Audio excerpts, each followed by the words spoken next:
નમસ્કાર મિત્રો, મારી યુટ્યુબ ચેનલમાં ફરી એકવાર આપનું હૃદયપૂર્વક સ્વાગત છે।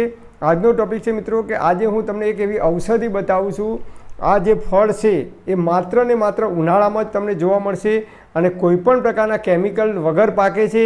આના ઉપર કોઈપણ રાસાયણિક દવાઓનો છંટકાવ કરવામાં આવતો નથી, કુદરતી રીતે પાકે છે। અને આ ફળ ખાવાથી જે લોકોને B12ની ઉણપ આવે છે એમને B12ની ઉણપ નહીં આવે, કેલ્શિયમની ઉણપ નહીં આવે।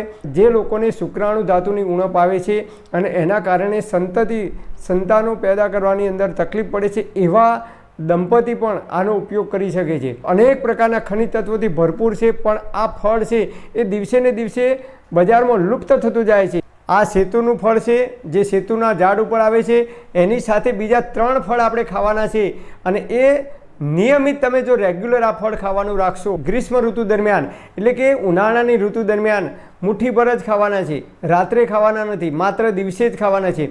અને એ સવારે 10 વાગે અથવા સાંજે 4 વાગે તમે ખાઈ શકો છો।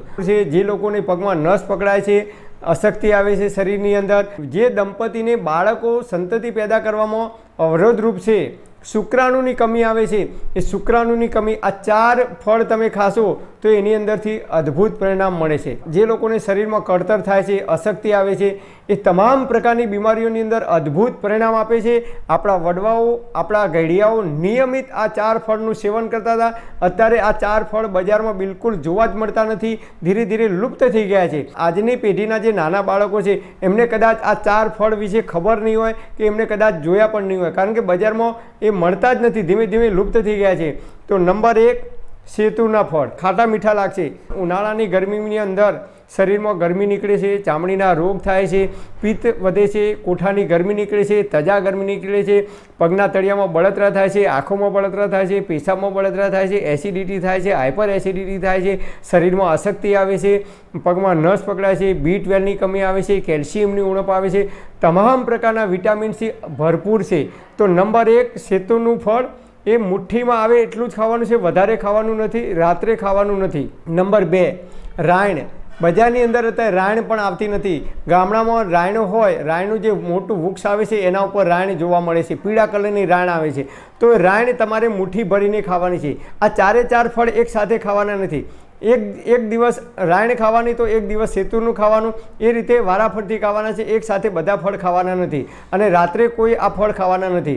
તો રાયણ પણ તમારે મુઠ્ઠીમાં આવે એટલી મુઠ્ઠી ભરીને જ ખાવાની છે, વધારે ખાવાની નથી અને રાત્રે ખાવાની નથી, નહીં તો એ પચવામાં ભારે છે, તો પેટમાં અપચો, અજીર્ણ અને કબજિયાત કરી શકે છે જો વધારે ખાવામાં આવે તો, અને એ ગરમીને શાંત કરનારું ફળ છે। ત્રીજા નંબરમાં છે ગોરસ આંબલી।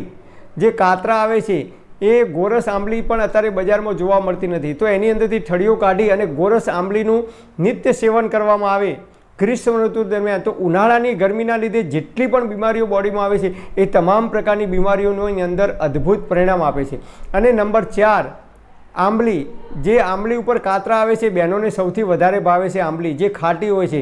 એક ટુકડો જ લેવાનો છે આંબલીનો, જે કાતરા આવે છે એ એક ટુકડો જ ખાવાનો છે, વધારે ખાવાનું નથી અને નિયમિત ખાવાનું છે। તો રોજે રોજ અલગ અલગ ફળ ખાવાના છે, એક સાથે બધા ફળ ખાવાના નથી। આજે આંબલી ખાધી તો બીજા દિવસે ગોરસ આંબલી ખાઈ શકો, ત્રીજા દિવસે રાયણનો ઉપયોગ કરી શકો, ચોથા દિવસે સેતુના ફળ, એમ તમે રોજ અલગ અલગ ફળ ખાઈ શકો છો। મુઠ્ઠીમાં આવે એટલા વધારે ખાવાના નથી। તમને વધારે ખાટી લાગતી હોય તો એની ચટણી બનાવીને તમે ખાઈ શકો છો।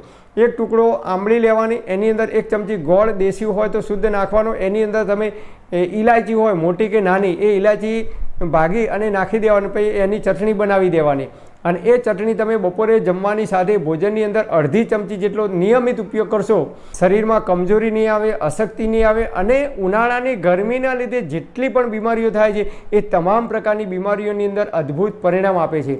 તો આ 4 ફળ દિવસે ને દિવસે લુપ્ત થતા જાય છે, બજારમાં જોવા જ મળતા નથી। અત્યારે જે નાના બાળકો છે એમને કદાચ ખબર પણ નહીં હોય કે એમને કદાચ જોયા પણ નહીં હોય, અને આપણા બાપ દાદાઓ, વડવાઓ નિયમિત આ 4 ફળનું સેવન કરતા હતા જ્યારે ઉનાળાની ઋતુ આવતી હતી ત્યારે।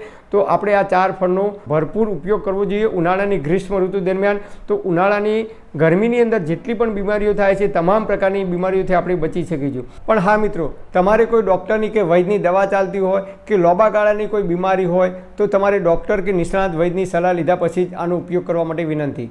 પરમપિતા પરમાત્મા આપ સર્વેને તંદુરસ્ત અને નિરોગી રાખે એવી હૃદયપૂર્વક મારી પ્રાર્થના। Thanks for watching my video. Thank you.